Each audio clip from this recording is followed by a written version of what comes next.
नमस्कार दोस्तों, मैं गंगा रतन राज।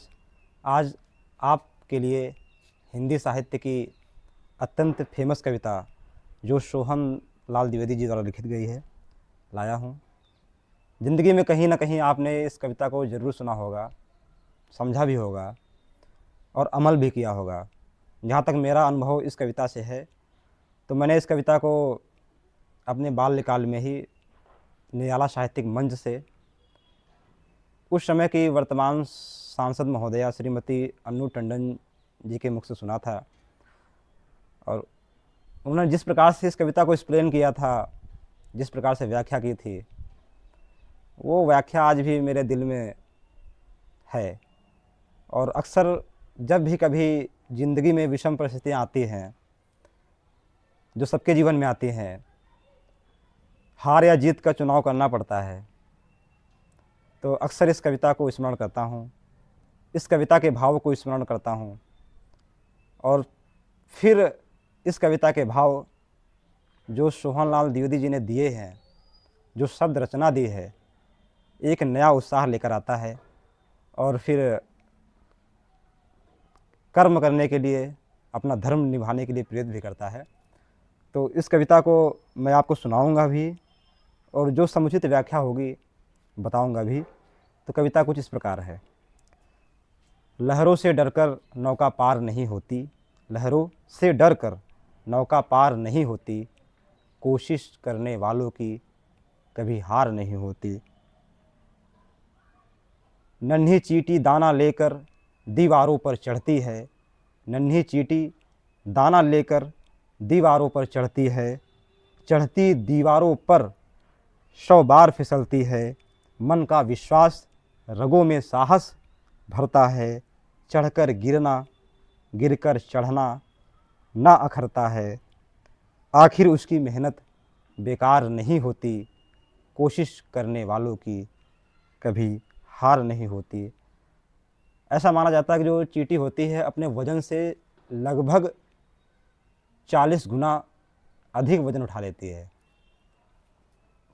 तो इस बंद में द्विवेदी जी ने यही संदेश दिया है कि भार कितना भी बड़ा हो लक्ष्य का, अगर चींटी जैसा हिम्मत है तो आप अपने जीवन में, चाहे वो कर्तव्य का बोझ हो, चाहे समर्पण का बोझ हो, चाहे नैतिक जिम्मेदारी का बोझ हो, आप कोशिश करके, स्वयं को अभ्यस्त करके उस मुकाम के लायक बना सकते हैं कि आप अपने कर्तव्य का निर्वहन निर्द्वंद्व भाव से कर सकें।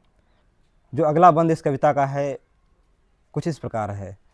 डुबकियाँ सिंधु में गोताखोर लगाता है, डुबकियाँ सिंधु में गोताखोर लगाता है, जा जाकर खाली हाथ लौट कर आता है। मिलते नहीं सहज ही मोती गहरे पानी में, बढ़ता दुगना उत्साह इसी हैरानी में। मुट्ठी खाली इसकी हर बार नहीं होती, कोशिश करने वालों की कभी हार नहीं होती। कई बार क्या होता है कि हम असामान्य परिस्थिति या असामान्य लक्ष्य को देखकर घबरा जाते हैं। जैसे सामान्य तैराक अगर कोई सीप या मोती अगर सिंधु में पड़ा हो तो नहीं ला सकता, क्योंकि उसको मृत्यु का भय होगा। लेकिन निरंतर अभ्यास के द्वारा, निरंतर कोशिश के द्वारा वही सामान्य तैराक एक प्रबल गहरे सिंधु के लिए भी काल बन जाता है, अगर निरंतर अभ्यास करे और आसानी से अपने संघर्ष से, कोशिश से जब स्वयं को अभ्यस्त कर लेता है तो गहरे पानी में भी, समुद्र के गहरे पानी में भी मोतियों को चुनकर आसानी से लाकर आ जाता है।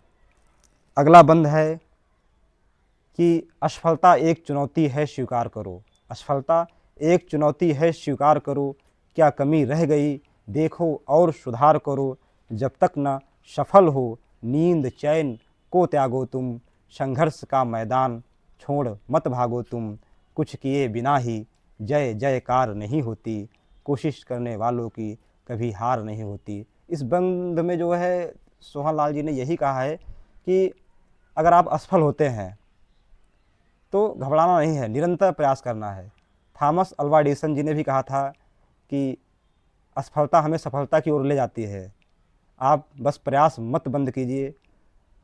एडिसन जी का भी एग्जाम्पल आता है कि जब बल्ब का आविष्कार कर रहे थे तो हज़ारों बार वो इन्वेंशन में फेल हुए थे। तो एक पत्रकार ने उनका मजाक उड़ाते हुए बोला कि आप फालतू में काम कर रहे हैं और कुछ होना नहीं है। तो उनका सकारात्मक प्रतिक्रिया थी, उन्हें कोई निराशा नहीं हुई। उन्होंने पत्रकार को सरल भाव में कहा था कि हमने हज़ार वो तरीके जान लिए हैं या आविष्कारित कर लिए हैं जिनसे बल्ब नहीं बन सकता है। उसके बाद एक दिन आया था कि उन्होंने बल्ब का आविष्कार किया और आज पूरा जगत उनके प्रयास से ही आलोकित होता है और हम भी आज उन्हें याद कर रहे हैं। तो निश्चित ही हमें बस ये करना है कि सुधार करना है कि कहाँ पर दिक्कत है, कहाँ पर हमारे प्रयास में कमी है कि हम अपने लक्ष्य की ओर अग्रसर नहीं हो पा रहे हैं। और तब तक प्रयास करना है जब तक सफलता न मिल जाए। और जो संघर्ष का मैदान है छोड़कर भागना नहीं है। अगर आप निरंतर प्रयास करेंगे निश्चित ही आपकी जय होगी। यही कविता ये सिखाती है। अगर यह कविता और मेरा एक्सप्लेनेशन आपको अच्छा लगा हो तो मेरे चैनल को सब्सक्राइब करके मेरा उत्साहवर्धन करें, ताकि हम ऐसी ही स्वरचित और साहित्य से प्रेरित कविताएं आपके बीच में व्याख्या सहित ला सकूं और आपके जीवन में कुछ मैं भी योगदान कर सकूं, जिससे आपका नैतिक उत्थान हो। बहुत बहुत धन्यवाद मित्रों।